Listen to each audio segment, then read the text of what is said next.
In a world where shadows danced across the walls of a weathered home, a young girl named Alara sat on the cold wooden floor, her back against the rough planks. The air was thick with the scent of damp earth and the lingering echoes of harsh words that bounced off the walls like thunder. Outside, the sun dipped below the horizon, its fading light casting an orange glow that seemed to reach out, yearning for a warmth the house had long since forgotten. Alara, with her wide searching eyes, felt the weight of her family's chaos pressing down on her fragile spirit.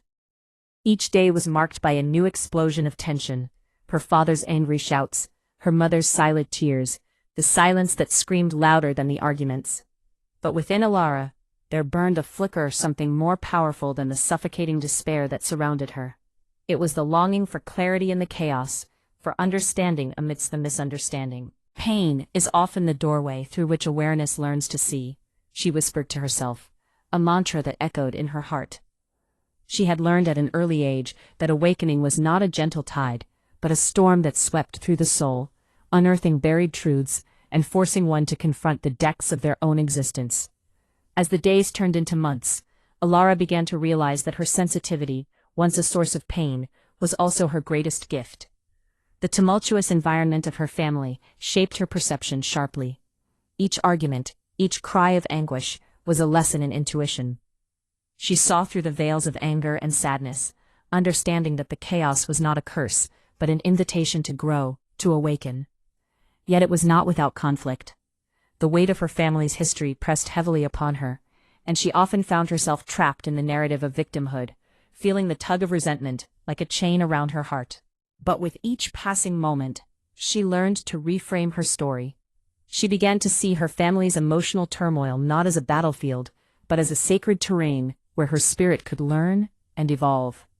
One evening, as the sky melted into a tapestry of stars, Alara sat in stillness, her breath slow and steady.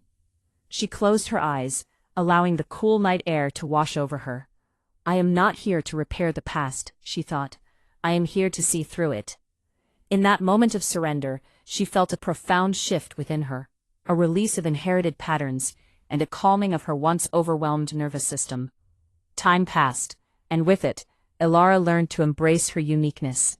She found solace in the beauty of her sensitivity, understanding that her intuition, born from contrast, was a guiding star in her journey toward inner freedom.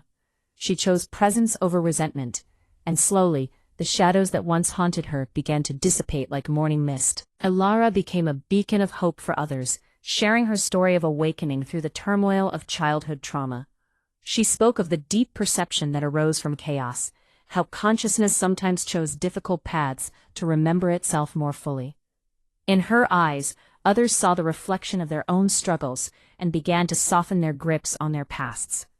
As she stood before a group of seekers one day, Alara smiled, embracing the light that had emerged from her dark beginnings. "You are not alone in your awakening," she said, her voice steady and warm. "We are all here to awaken, to feel deeply, and to transcend the stories that bind us. Let us remember that sometimes truths arrive not to be solved, but to be felt. Together we can soften and rise." And in that moment, a new narrative began, not one of pain and suffering, but of love, understanding, and the beautiful unfolding of the unchained soul.